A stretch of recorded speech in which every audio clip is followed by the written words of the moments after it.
मोठी बातमी. पोने भीमराव खंडाळे यांच्या आदेशान्वये गणेश कुलकर्णी यांची वाळू माफियावर दबंग कारवाई. सांगोला. प्रतिनिधी शब्दरेखा एक्सप्रेस न्यूज संपादक संतोष साठे.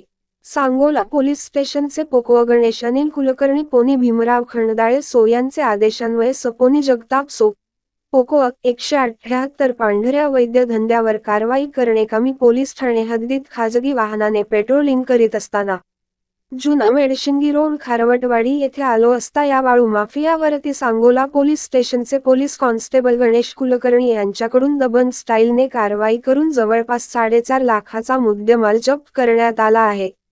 तसेच गोपनीय बातमीदारामार्फत बातमी मिळाली की खारवटवाडी येथील मळनदी पात्रातून सांगोला शहराकडे एकदम हा अवैध वाळू भरून जात आहे अशी माहिती मिळाली.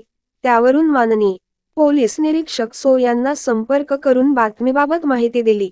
त्यांनी तात्काळ कारवाई करण्याबाबत सूचना दिल्याने सदर बातमीचे ठिकाणी खारवटवाडी येथील मळनदी पात्राकडे जाणारे कच्च्या रस्त्याने असता नदी पात्रातून सांगोला शहराकडे एक क्रीम कलरचा एक 407 टंप येत असल्याचे दिसले. सदर टंप चालकास हाताचे इशाराने टंप थांबविण्याबाबत इशारा केल्यावर त्याने त्याचे ताब्यातील टंप रस्त्याचे कडेला थांबविला. ती वेळ 21:00 वाजची होती.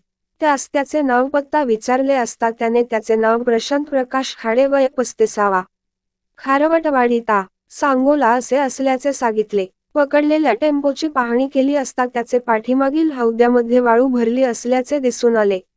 सदर वाळूचे वाहतुकीचे परवानगी बाबत चालकाकडे विचारणा केली असता त्याने कोणताही परवाना नसल्याचे सांगितले.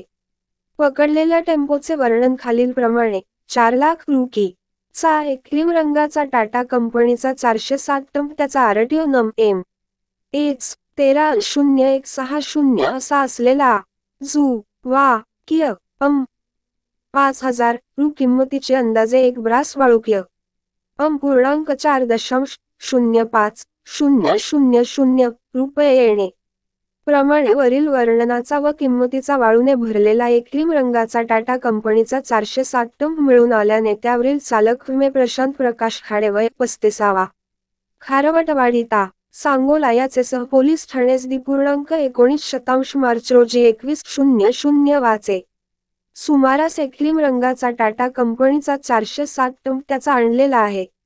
आरटीओ नंबर MH130160 यावरील चालक विमे प्रशांत प्रकाश खाडे वय 35 खारवटवाडी ता सांगोला याने त्याचे ताब्यातील वरील टेम्पोचे पाठीमागील हौद्यामध्ये अंदाजे एक ब्रास वाळू बेकायदेशीररित्या शासनाची रॉयल्टी न भरता स्वतःचे फायद्याकरिता चोरून वाहतूक करीत असताना मिळून आला आहे. त्यांचे विरुद्ध सांगोला पोलीस स्टेशनकडील पोलीस कॉन्स्टेबल गणेश कुलकर्णी यांनी भादवी कलम 379 सह पर्यावरण संरक्षण कायदा कलम 9(15) प्रमाणे कायदेशीर कार्यवाही केली आहे. त्यामुळे सांगोला तालुक्यामध्ये वाळू माफी यांच्यामध्ये एक मोठी खळबळ उडाली आहे. तसेच पोलीस निरीक्षक पोने भीमराव खंडाळे व पोलीस कॉन्स्टेबल गणेश कुलकर्णी यांच्यामुळे पुन्हा एकदा सांगोला तालुक्यात पोलिसांची ताकद वाळू माफी यांना दाखवून दिल्याची चर्चा जनतेमधून होत आहे.